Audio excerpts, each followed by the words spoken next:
내가 이 집안에 무슨 기운을 몰고 온 것이냐? 종손을 품지 못할 바에야 당장 내 눈앞에서 사라져라! 사연 시작 전 무료인 구독과 좋아요 눌러주세요. 알림 설정을 해두시면 새로운 영상을 가장 먼저 만나보실 수 있습니다. 경북 안동의 깊은 산골짜기 수백 년의 역사를 고스란히 간직한 고택이 있었습니다. 대대로 뼈대 굵은 가문의 명맥을 이어온 종갓집이었죠. 고요한 한옥의 기와 지붕 아래 윤지숙이라는 한 여인이 살고 있었습니다. 그녀는 이 종갓집의 종손과 혼인한 며느리였습니다. 지숙은 소박한 집안에서 자랐지만 단정하고 사려 깊은 성품으로 종손의 아내가 되었습니다. 하지만 종갓집에서의 삶은 도시에서의 삶과는 너무도 달랐습니다. 모든 것이 가문의 전통과 명예, 그리고 무엇보다 종손을 잇는 것에 맞춰져 있었습니다. 시어머니는 종갓집의 실질적인 안주인으로서 모든 것을 엄격하게 관리했습니다. 그녀의 눈빛과 목소리에는 세월의 무게와 가문의 권위가 함께 서려 있었습니다. 지숙에게 시어머니는 존경과 두려움의 대상이었죠. 시어머니의 가장 큰 바람은 오직 하나, 지숙이 튼튼한 사내 아이를 낳아 종갓집의 대를 잇는 것이었습니다. 식사 시간에도 친척들이 모이는 자리에서도 종손의 탄생에 대한 이야기가 끊이지 않았습니다. 우리 종손이 어서 대를 이을 아들을 보아야 할 텐데. 시어머니의 말 속에는 지숙을 향한 기대와 동시에 압박이 함께 담겨 있었습니다. 집안에는 시동생 부부도 함께 살고 있었습니다. 시동생은 종손 다음의 서열이었고 그의 아들 역시 잠재적인 후계자 후보였습니다. 시동생의 아내는 지숙을 은근히 견제하며 자신의 아들을 통해 집안의 인정을 받으려 애썼습니다. 그녀는 지숙에게 종종 뼈 있는 말을 건네곤 했습니다. 언니, 건강은 잘 챙기세요? 종갓집 대를 잇는 일이 보통 체력으로 되는 게 아닐 텐데. 지숙은 그저 웃어넘겼지만 마음 한구석에는 늘 불안감이 자리 잡고 있었습니다. 이 종갓집에서 자신의 자리는 오직 아이에게 달려있다는 사실을 너무나도 잘 알고 있었습니다. 몇 년의 기다림 끝에 지숙에게 드디어 기쁜 소식이 찾아왔습니다. 종손의 아이를 임신한 것입니다. 고택 안에는 잠시나마 활기가 돌았습니다. 시어머니의 얼굴에는 희미한 미소가 떠올랐고 집안 어른들의 기대도 커졌습니다. 지숙은 조심스럽게 몸을 살피며 태교에 힘썼습니다. 아들이든 딸이든 그저 건강하게 태어나 주길 바랐지만 종갓집의 분위기 속에서 아들이기를 간절히 바라지 않을 수 없었습니다. 아이를 맞을 준비를 하며 지숙은 태어날 아기를 위한 작은 선물을 손수 만들었습니다. 그녀는 어려서부터 바느질 솜씨가 좋았습니다. 부드러운 광목천에 아이의 이불을 만들고 작은 베넷 저고리를 만들었습니다. 특히 아이가 태어나면 꼭 쥐어주고 싶었던 작은 손수건에는 정성을 다해 술을 놓았습니다. 푸른 실로 작은 매화가지를 쑤놓고 그 아래에는 아이에게 지어주고 싶었던 이름, 동우를 곱게 새겼습니다. 동이 트는 하늘처럼 밝고 환한 아이가 되기를. 지숙은 손수건을 가슴에 품고 태어날 아이의 얼굴을 떠올리며 행복한 상상을 했습니다. 손수건에 새겨진 이름은 그녀와 아이만의 작은 약속이었습니다. 하지만 그 행복은 잔혹하게 부서졌습니다. 출산 예정일이 다가오면서 갑자기 예상치 못한 산통이 시작되었습니다. 상태가 좋지 않다는 말과 함께 급하게 안동 시내 병원으로 옮겨졌습니다. 의료진들이 분주하게 움직이는 혼란 속에서 지숙은 의식을 잃었습니다. 눈을 떴을 때 몸은 천근만근 무거웠지만 아이 생각만이 간절했습니다. 배는 홀쭉해져 있었습니다. 옆에 서 있던 시어머니에게 힘겹게 물었습니다. 어머님, 아이는요? 우리 동우, 무사한가요? 시어머니의 얼굴은 차갑게 굳어 있었습니다. 힘들었다. 아이는 사산되었다. 여자아이였다. 사산, 여자아이. 지숙의 귀에 박힌 단어들은 비수처럼 날아와 박혔습니다. 아이가 죽었다니. 이름 한 번 불러보지 못하고 얼굴 한 번 보지 못하고 품에 안아보지도 못한 채 그렇게 사라졌다니. 세상이 무너지는 것 같았습니다. 오열하고 싶었지만 종갓집 며느리는 감정을 드러내는 것이 허락되지 않았습니다. 시어머니는 아이의 장례 절차를 조용히 아무도 모르게 치렀다고 말했습니다. 아이는 세상에 왔다는 흔적조차 제대로 남기지 못한 채 그렇게 지워졌습니다. 퇴원 준비를 하던 지숙은 아이에게 주려 했던 동우 손수건을 찾았습니다. 병원 가방을 아무리 뒤져도 보이지 않았습니다. 시어머니에게 조심스럽게 물었지만 시어머니는 단호하게 말했습니다. 그런 쓸데없는 것은 다 태웠다. 이제 필요 없는 것들이다. 아이와의 유일한 연결고리였던 손수건마저 사라졌다는 사실에 지숙은 마지막 희망마저 잃었습니다. 모든 것을 빼앗긴 채 지숙은 다시 안동 종갓집으로 돌아왔습니다. 하지만 고택은 더 이상 그녀의 집이 아니었습니다. 차가운 공기와 싸늘한 시선만이 그녀를 기다릴 뿐이었습니다. 시동생 부부는 위로의 말 대신 지숙을 비웃는 듯한 눈빛을 보냈죠. 안동 종갓집으로 돌아온 윤지숙을 기다리는 것은 더욱 깊어진 냉대와 소외감이었습니다. 아이를 잃은 슬픔에 잠길 새도 없이 그녀는 종손을 품지 못한 며느리라는 낙인 아래 혹독한 시간을 보냈습니다. 시어머니는 노골적으로 지숙을 무시했습니다. 식사 자리에서도 지숙의 자리는 비워지기 일쑤였고 집안 대소사에서도 그녀는 제외되었습니다. 시어머니의 눈빛에는 쓸모없는 존재를 향한 경멸이 가득했습니다. 내가 종갓집에 복이 없는 기운을 가져왔으니 집안이 평안할 수 있겠느냐 라며 모든 불행을 지숙의 탓으로 돌렸습니다. 얼마 후 시동생 부부에게서 기다리던 아들이 태어났습니다. 종갓집은 축제 분위기에 휩싸였습니다. 대문에는 금줄이 걸렸고 집안 어른들은 시동생의 아들을 안고 기뻐했습니다. 시어머니의 얼굴에는 환한 미소가 떠올랐고 시동생 부부는 의기양양했습니다. 지숙은 그 모습을 멀리서 지켜보며 가슴이 찢어지는 듯한 아픔을 느꼈습니다. 자신이 잃어버린 아이가 살아있었다면 저렇게 환영받았을 텐데. 시동생의 아내는 지숙에게 다가와 위로하는 척하며 은근히 자신을 과시했습니다. 언니, 시우가 얼마나 튼튼하게 태어났는지 몰라요. 역시 종갓집 기둥이 될 아이는 따로 있나 봐요. 지숙은 종갓집 안에서 투명 인간처럼 존재했습니다. 누구와도 마음 편히 이야기 나눌 수 없었고 자신의 슬픔을 표현할 수도 없었습니다. 밤이면 홀로 이불을 뒤집어 쓰고 소리 없는 눈물을 흘렸습니다. 아이를 한 번도 안아보지 못했다는 사실, 동우라는 이름을 불러보지 못했다는 사실이 그녀를 괴롭혔습니다. 사라진 손수건에 대한 미련은 그녀를 더욱 고통스럽게 했습니다. 아이와의 유일한 추억이자 증표였기에 그것마저 빼앗겼다는 사실은 지숙에게 깊은 상처를 남겼습니다. 몇 년의 시간이 더 흘렀습니다. 지숙은 다시 임신을 시도했지만 병원에서는 어렵다는 진단이 나왔습니다. 이 소식은 종갓집에 다시 한번 실망감을 안겨주었습니다. 특히 시어머니는 지숙을 향한 마지막 기대마저 접었습니다. 더 이상 지숙을 종갓집 며느리로 둘 필요가 없다고 판단했습니다. 어느 날 시어머니는 집안 어른들이 모인 자리에서 지숙을 불러 세웠습니다. 엄숙한 분위기 속에서 시어머니는 차가운 목소리로 말했습니다. 종손을 낳지 못하는 며느리는 더 이상 이 집에 필요 없다. 내가 이 집의 불행만 가져왔으니 오늘부로 이 집을 떠나거라. 지숙은 충격에 휩싸였습니다. 남편 박민혁은 어머니의 말에 아무런 반박도 하지 못했습니다. 그저 고개를 떨굴 뿐이었습니다.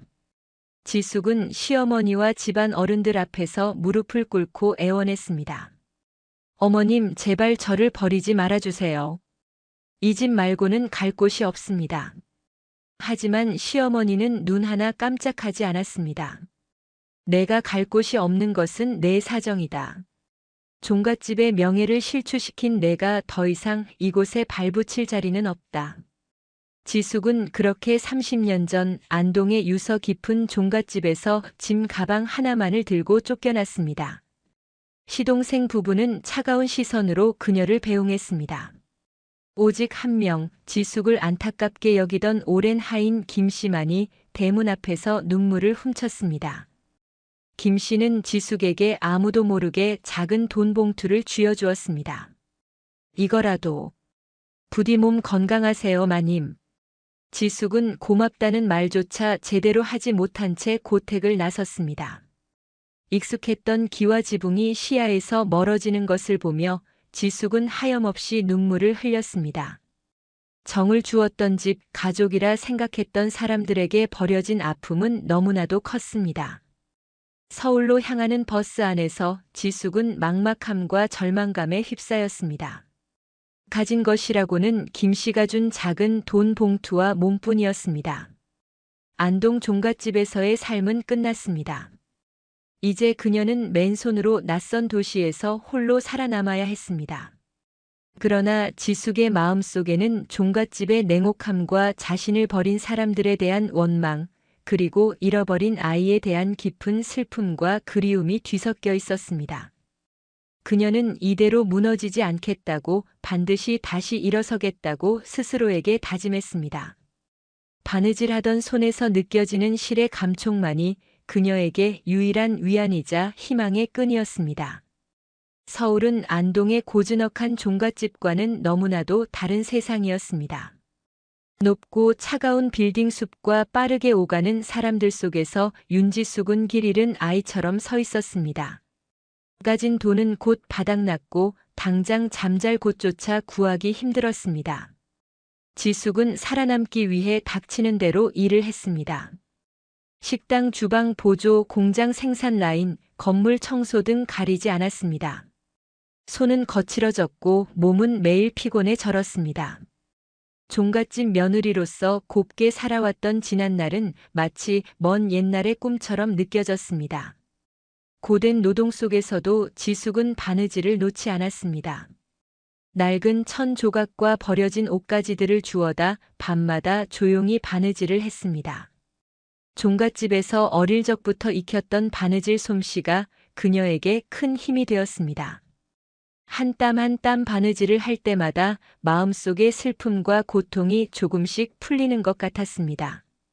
그것은 단순한 취미가 아니라 무너진 마음을 붙잡고 스스로를 지탱하는 행위였습니다.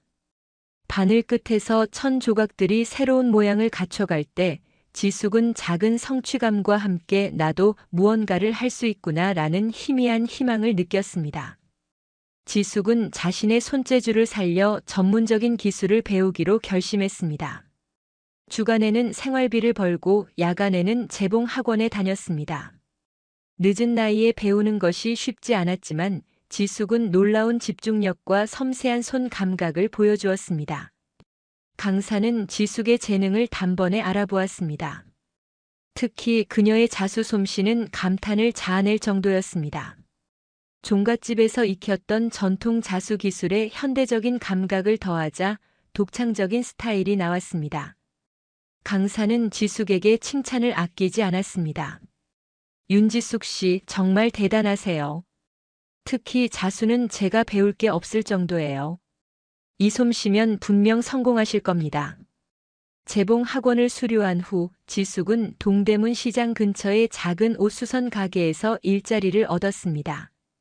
그녀의 깔끔하고 완벽한 수선 솜씨는 금세 입소문을 탔습니다. 손님들은 지숙이 수선한 옷을 보고 감탄했고 단골들이 늘어났습니다.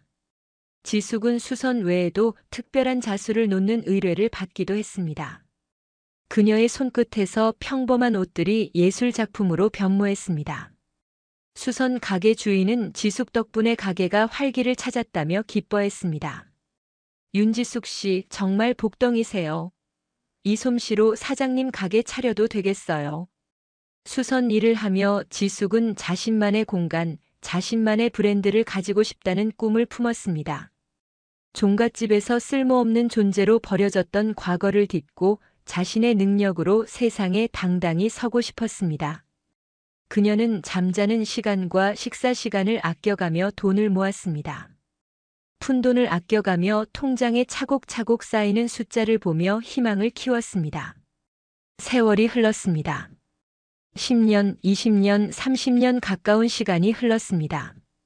그 시간 동안 지숙은 오직 바느질 기술을 연마하고 돈을 모으는 것에만 집중했습니다. 마침내 지숙은 종로의 오래된 골목에 작은 공방 자리를 얻었습니다. 예전에는 낡은 가게였지만 지숙은 자신의 손으로 직접 내부를 꾸몄습니다. 벽에 페인트 칠을 하고 낡은 나무 테이블을 닦아냈습니다. 공방 간판은 하얀 천에 푸른 실로 자신의 이름을 수놓았습니다. 지숙 자수 공방. 화려한 태산그룹 저택이나 유서 깊은 안동 종갓집과는 비교할 수 없는 작은 공간이었지만 지숙에게는 세상에서 가장 소중한 독립된 성체였습니다. 지숙 자수 공방의 문을 열던 날 지숙은 깊은 숨을 내쉬었습니다. 맨손으로 시작해 오직 자신의 땀과 바늘 끝으로 이룬 결과였습니다. 과거의 그림자는 여전히 남아 있었지만 이제 그녀는 그 그림자에 갇히지 않았습니다.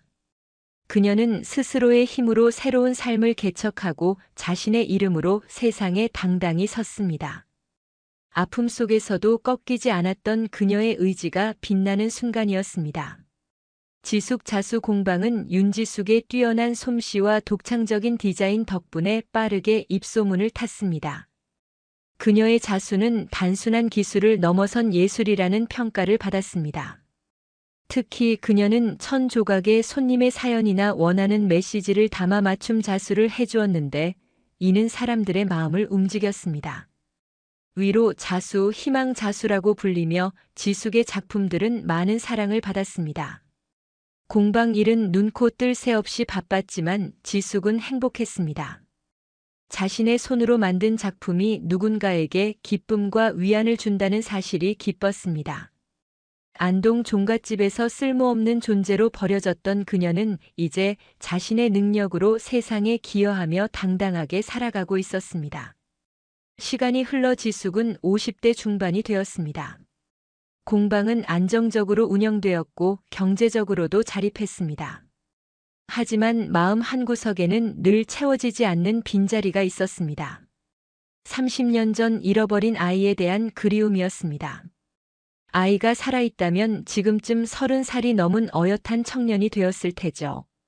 어떤 모습으로 자랐을까, 어떤 일을 하고 있을까. 문득문득 떠오르는 상상은 지숙의 가슴을 먹먹하게 했습니다. 아이에게 주려 했던 동우 손수건은 여전히 지숙의 기억 속에 선명했습니다. 푸른 매화가지와 동우라는 이름. 아이와의 유일한 증표였지만 그것마저 시어머니에 의해 사라졌다는 사실이 지숙을 괴롭혔습니다. 아이는 정말 사산된 것이었을까? 아니면 시어머니의 말대로 쓸모없는 것으로 치워진 것일까? 어느 날 오후 공방 문이 열리고 낯선 남자가 들어섰습니다. 남자는 중년의 나이로 옷차림은 소박했지만 눈빛에 세월의 고단함이 어려 있었습니다.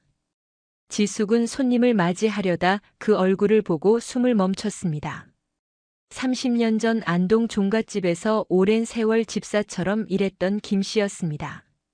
종갓집에서 쫓겨날 때 자신에게 작은 돈 봉투를 쥐어주었던 그 사람이었습니다. 김 씨는 지숙을 보자 반가움과 동시에 미안한 표정을 지었습니다. 마님, 아니 사장님, 저 김 씨입니다. 이렇게 찾아와서 죄송합니다. 그의 목소리는 떨렸습니다. 김 씨는 지숙에게 염치 없지만 조금만 도와달라고 부탁했습니다. 몸이 좋지 않고 살림이 어려워졌다고 했습니다. 지숙은 망설이지 않고 김 씨를 도왔습니다. 그는 종갓집에서 자신이 유일하게 인간적인 정을 느꼈던 사람이었습니다. 김 씨는 지숙의 도움에 연신 고개를 숙이며 감사 인사를 했습니다. 그리고는 주위를 살피며 조심스럽게 입을 열었습니다. 사장님, 제가 감히 드릴 말씀이 아닙니다만 오래전부터 마음에 걸리는 일이 있었습니다. 30년 전 마님 아이에 대한 이야기입니다. 지숙의 심장이 쿵쾅거렸습니다. 30년 전 아이. 그날의 비극을 말하는 것이 분명했습니다. 김 씨는 조심스럽게 말을 이어갔습니다. 자신은 직접 보지는 못했지만 당시 시어머니 마님과 병원 관계자들이 심각하게 이야기 나누는 것을 우연히 들었다고 했습니다.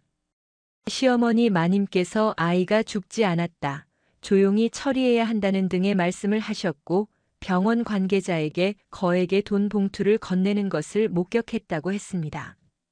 그리고 결정적인 단서 하나를 덧붙였습니다.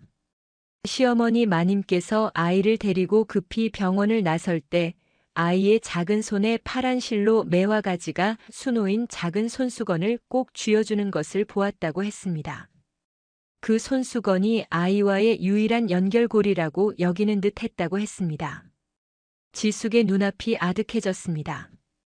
파란 실, 매화가지, 손수건. 자신이 아이에게 주려 했던 바로 그 동우 손수건이었습니다.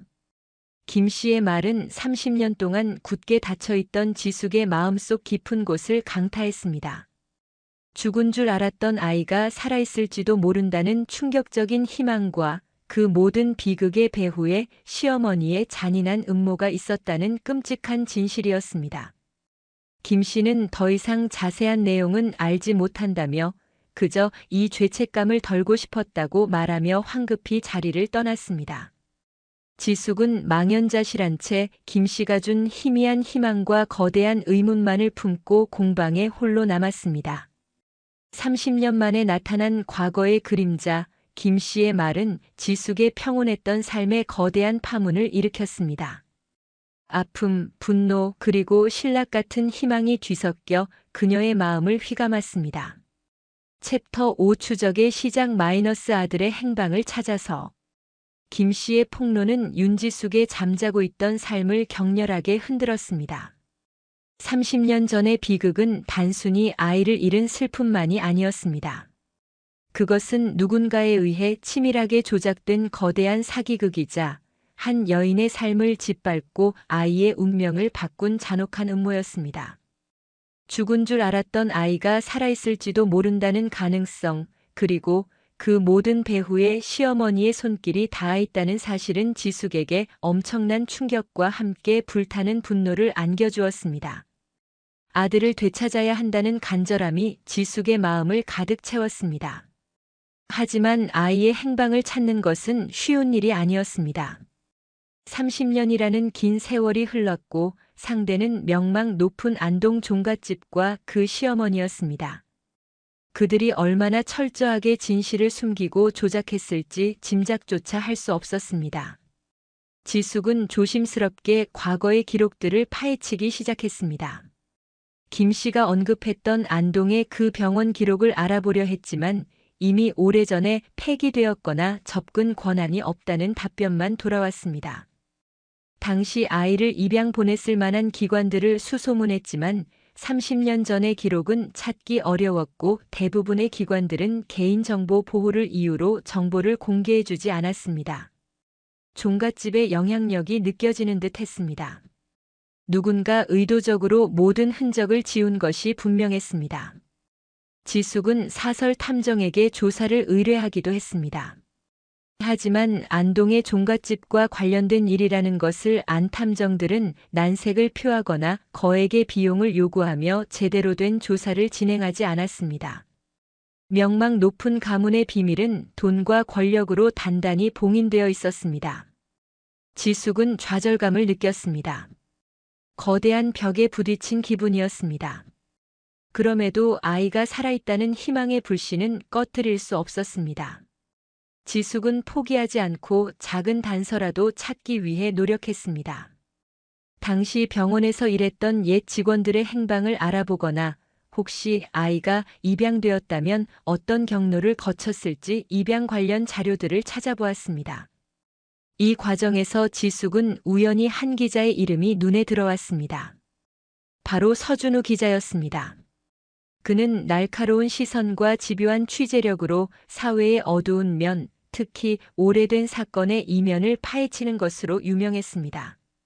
최근 그의 기사들이 과거 국내 입양 과정에서의 문제점이나 명망가들의 숨겨진 가족사에 대한 내용을 다루는 것을 보며 지숙은 심장이 뛰었습니다.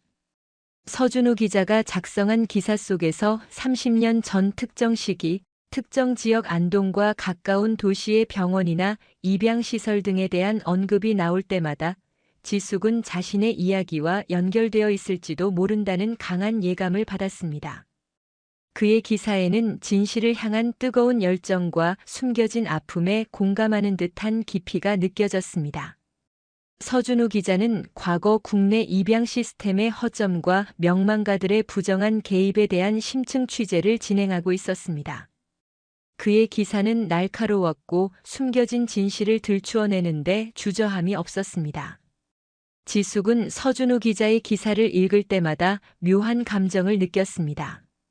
그는 마치 자신의 억울함을 대신 풀어줄 사람 같았습니다.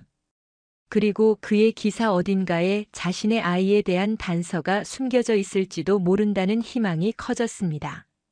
지숙은 서준우 기자의 기사를 스크랩하고 그의 취재 방향을 유심히 살폈습니다. 안동 종갓집이라는 거대한 벽 앞에서 홀로 싸우는 것이 얼마나 힘든 일인지 알기에 서준우 기자의 존재는 지숙에게 큰 의지가 되었습니다. 그녀는 아직 서준우 기자가 자신의 아들일지도 모른다는 생각은 하지 못했습니다. 그저 진실을 함께 파헤쳐줄 유일한 희망이라고 생각했습니다. 하지만 운명은 이미 정해져 있었습니다. 진실을 파헤치는 기자와 잃어버린 아들을 찾는 어머니의 길이 점차 가까워지고 있었습니다. 곧 그들은 서로의 존재를 확인하고 30년 전 숨겨진 비극의 전말을 함께 마주하게 될 것입니다. 지숙의 추적은 계속되었고 서준우 기자의 취재는 깊어졌습니다. 윤지숙의 진실 추적과 서준우 기자의 취재는 서로 다른 곳에서 시작되었지만 30년 전 안동 종갓집과 병원 그리고 사라진 아기라는 하나의 진실을 향해 나아가고 있었습니다. 서준우 기자는 과거 국내 입양 과정에서의 비리와 명망가들의 개입 사례를 취재하던 중 30년 전 안동과 관련된 한 병원에서 발생했던 수상한 출산 기록과 이후의 급작스러운 입양 절차에 대한 단서를 포착했습니다.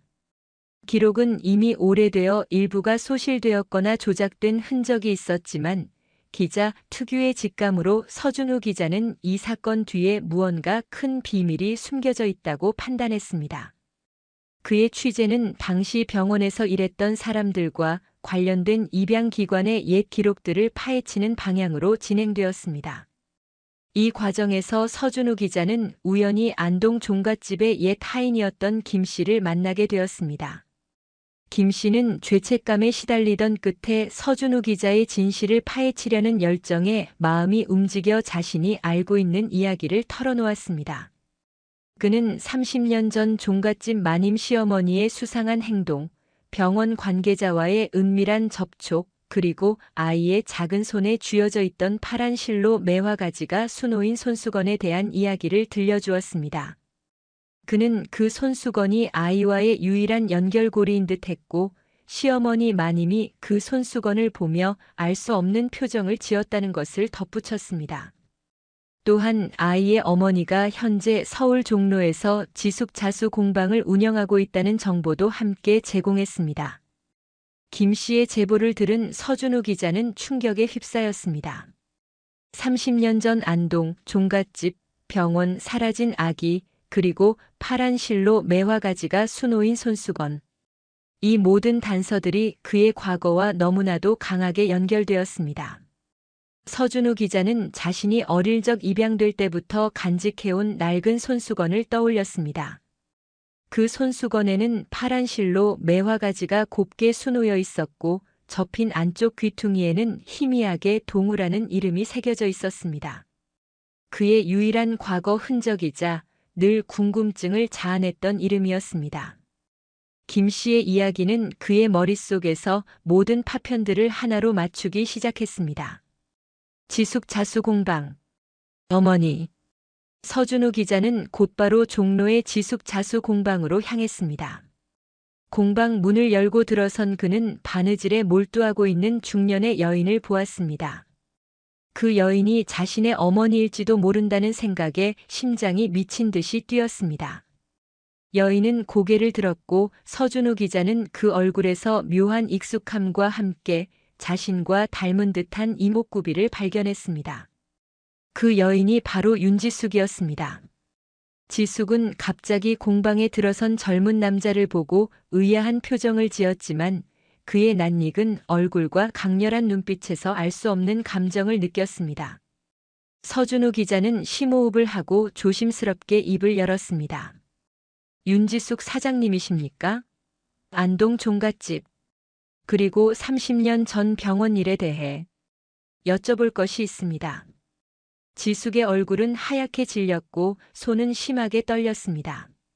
서준우 기자는 가방에서 낡은 손수건을 꺼내 조심스럽게 테이블 위에 놓았습니다. 파란 실로 매화가지가 수놓인 그 손수건이었습니다. 이 손수건 아십니까?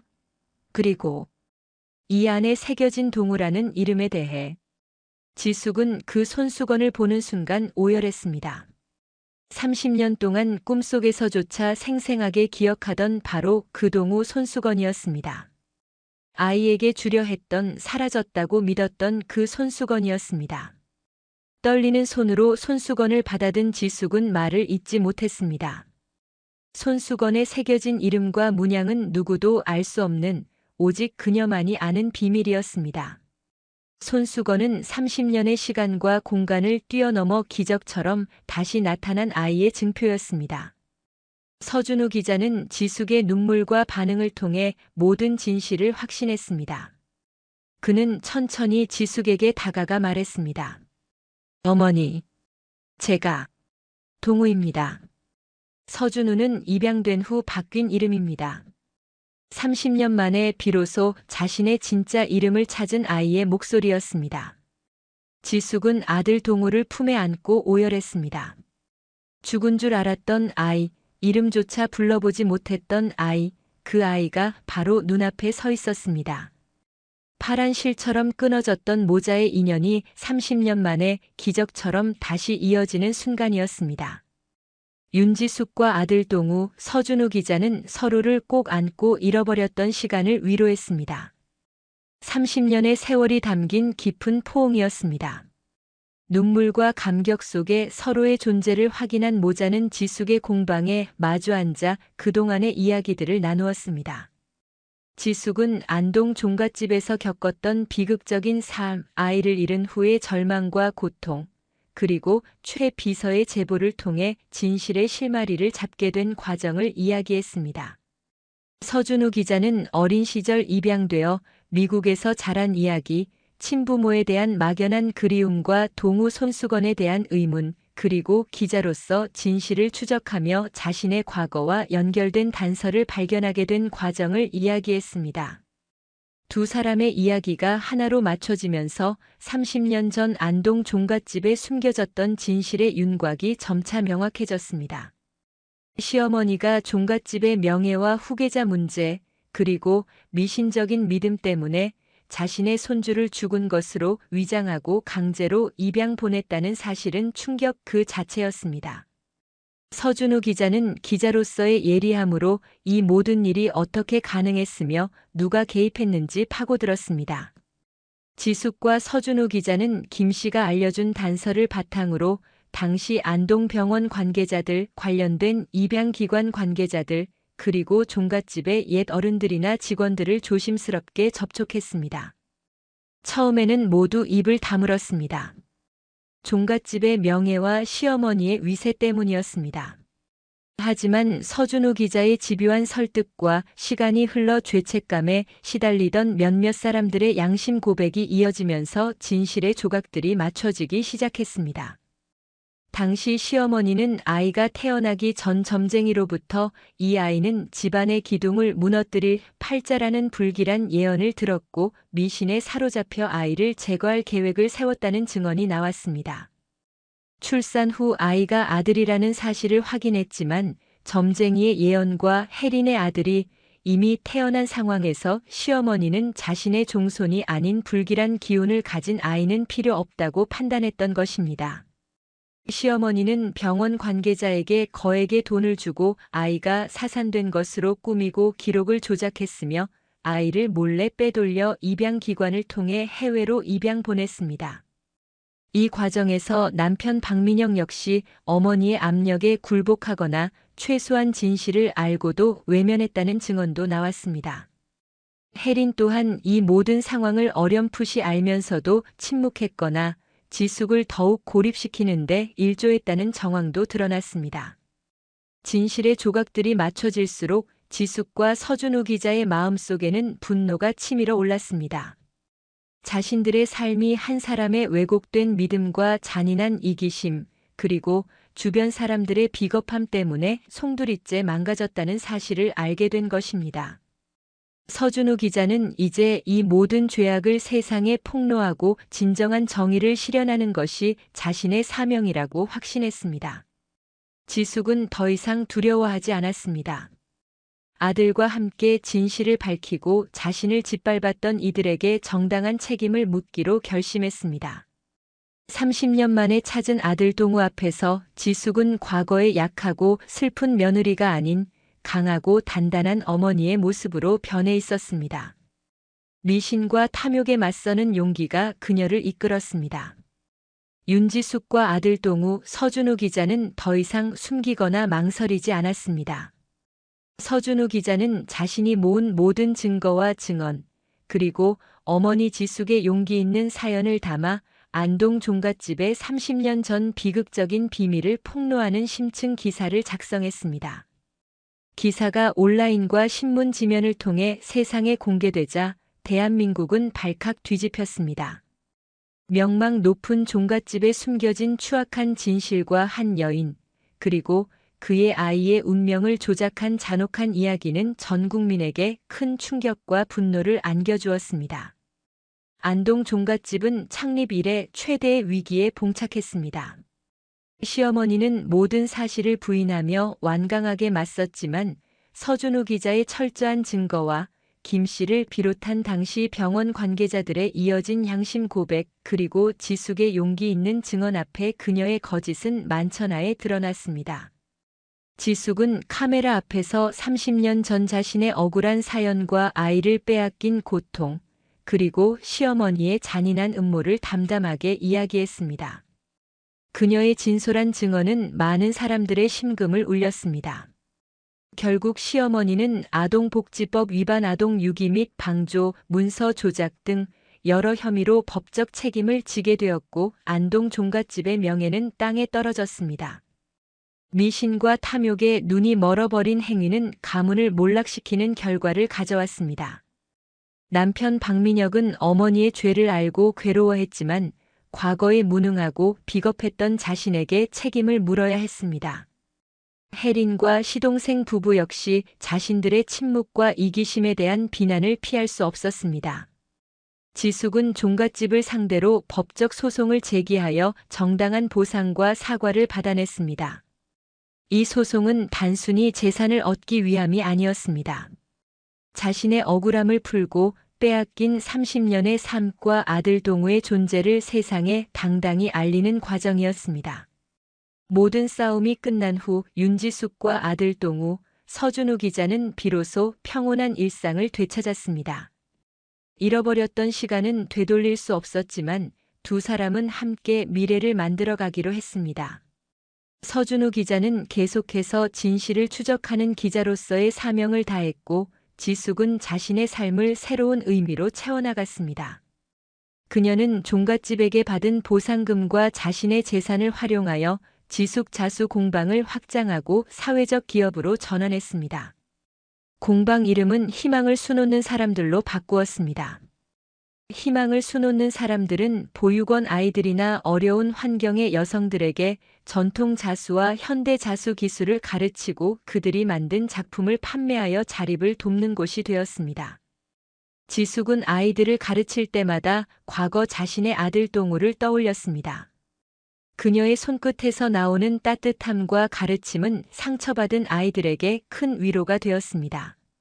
아이들이 서툰 솜씨로 한 땀 한 땀 수를 놓아 작품을 완성하고 그것이 팔려 돈을 벌게 되는 과정을 보며 지숙은 깊은 보람을 느꼈습니다.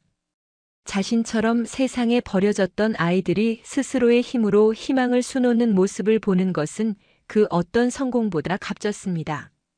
서준우 기자는 바쁜 취재 일정 속에서도 틈틈이 공방에 들러 어머니 지숙을 도왔습니다. 그는 법률적인 자문을 해주거나 공방의 운영을 돕기도 했습니다. 모자는 함께 밥을 먹고 함께 웃고 함께 미래를 이야기하며 잃어버렸던 30년의 시간을 채워갔습니다. 지숙은 아들 동우의 든든한 어깨에 기대어 진정한 가족의 따뜻함과 안정감을 느꼈습니다. 그녀의 삶은 더 이상 과거의 아픔에 갇히지 않았습니다. 복수심이나 원망 대신 사랑과 나눔, 그리고 스스로 만들어가는 희망으로 가득 찼습니다. 공방 한쪽 벽에는 지숙이 새로 수놓은 대형 작품이 걸려 있었습니다.